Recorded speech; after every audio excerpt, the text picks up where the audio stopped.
porque eu descobri o Bitcoin muito cedo, em 2014. Eita vida, nem pra contar, né? Ô, Duda, descobri um negócio aqui, né? Caramba. Eu tentei contar pras pessoas. Eu entrei em 2021 só.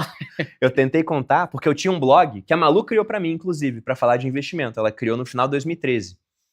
E em 2014 eu descobri o Bitcoin. Eu escrevi 2 artigos sobre Bitcoin. Um falando sobre como ganhar de graça na internet e o outro sobre como trocar Bitcoin por dinheiro sem usar corretoras, porque não tinha muita corretora no Brasil. E as que tinham na época, eu não julgava muito confiáveis.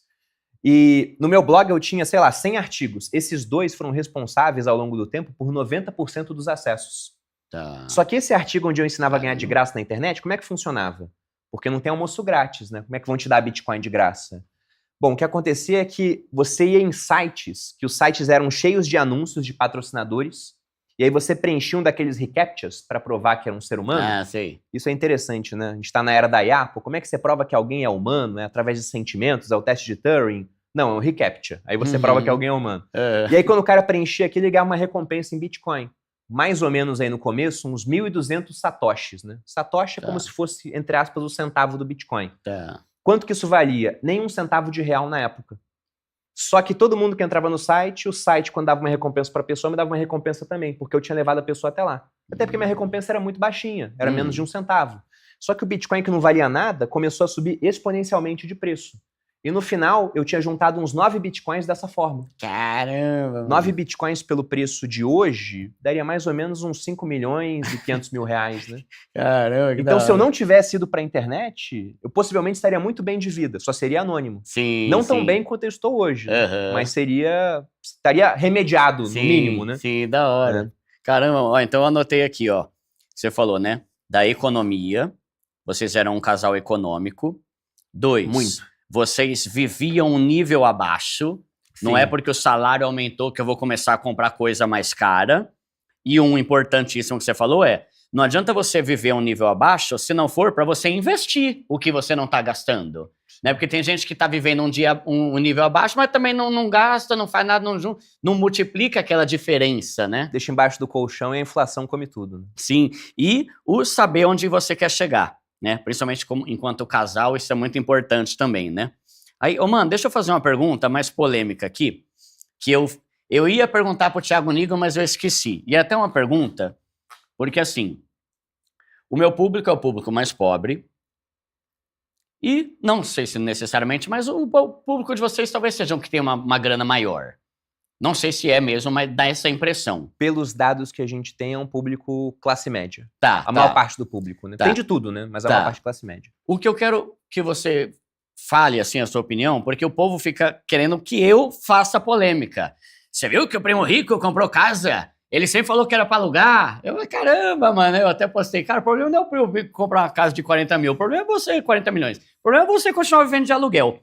Porque como eu tenho um público baixa renda, eu falo muito do programa Minha Casa Minha Vida, que é um programa que a parcela fica muito barata para quem quer comprar. Sim. E aí o pessoal fica meio que fazendo uma rixa, né?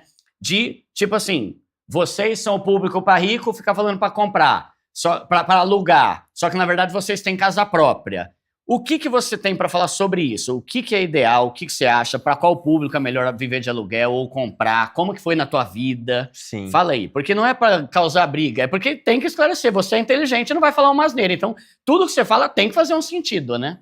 Eu agradeço pelo elogio, primeiro, Duda. Mas tem muita gente que te acha um cara muito inteligente. Pô, sempre quando as pessoas falam de você, falam, mano, ele é um cara inteligente. Não é tipo assim, ele é um cara famoso, ou ele é um cara pop, ou ele é um cara, sei lá, engraçado, ou carismático. É inteligência, normalmente. E você é meio sério, né? Não sei se você é mais militar, mas você é mais serião, não é? Eu tenho um pouco desse lado sério, mas eu também... Eu tenho um lado engraçado. Quem acompanha o podcast O Sócio já deve ter visto isso, que me acompanha no Instagram. Mas à primeira vista, pra quem não me conhece, eu sou um cara bem sério. Até por ser militar? Eu acho que tem a ver com isso também. E filho de militar também? Tem a ver com isso também. Tá. Mas sobre essa questão de casa própria... Então, o pessoal bota muita polêmica nisso, mas é porque eles querem uma resposta simples, sendo que a resposta, na verdade, é um grande depende. Você citou muito bem o programa Minha Casa Minha Vida. Se eu tivesse a chance de financiar um imóvel com taxas de juros baixas, como são a dos Minha Casa Minha Vida, não sei quanto é que tá hoje, 6, 7%? É, a partir de 4, se for no Norte e Nordeste, mas o normal aqui é 5 ou 6. Então, isso é muito bom, porque se você pega um financiamento com uma taxa de 5%, a inflação desse ano é 5%. Então a inflação pagou a conta do seu financiamento. Uhum. Se a inflação no Brasil disparar e for para 10, cara, tem alguns anos de financiamento pagos por conta da inflação. Verdade. Então você está tomando dinheiro emprestado por um juros que ele não existe, ele não é real, entendeu? Uhum. Então nesse ponto, pô, o cara que tem a chance de pegar o Minha Casa Minha Vida deveria financiar? Muito provavelmente sim. Tá. Agora, em outros pontos, para outras pessoas com diferentes situações, aí vai depender de outros fatores. Por exemplo, o Gustavo Cerbasi é um cara que ele fala bastante, olha, eu defendo aluguel até certo ponto, depois eu vou para um financiamento, para outras opções, para comprar a casa, né, à vista ou não, né, vai depender do caso. E aí ele dá um exemplo muito interessante, ele fala, um casal jovem, sem filhos, deveria financiar uma casa? Na opinião dele, não. E eu tendo a concordar com essa opinião dele. Por quê? Se eu tivesse feito um financiamento de um imóvel lá no Rio de Janeiro, talvez eu estivesse lá até hoje. Ah, não, mas você pode repassar o financiamento, você vende a casa, etc. Mas você tem um vínculo a mais com aquela cidade. Então tem muito jovem que deixa de aproveitar uma oportunidade em outro local, exterior, sair da cidade dele para uma cidade maior, porque ele já está amarrado em um financiamento. E a gente tem que lembrar também que no Brasil, como eu disse, as pessoas querem respostas simples, né? A gente tem aquela lenda de quem compra terra não erra. E não é assim que funciona. Se você pega aquele índice FIPZAP, que mede valorização de imóveis de maneira nacional, você vê que desde 2014 a valorização ela não consegue ganhar da inflação. E aí quando eu posto esse índice, tem muitos corretores que falam, Bruno, isso aí é mentira. Porque eu trabalho com imóveis em Balneário Camboriú e aqui o preço dobra. Ele tá certo, o preço dobra. Lá em São Paulo sobe 30%. Beleza, aí financiar um imóvel aqui que vai subir 30%? Ótimo. Mas há vários locais no Brasil onde o preço do imóvel ele não sobe. Inclusive há locais agora onde o preço do imóvel está caindo. Por isso que a média é puxada para baixo.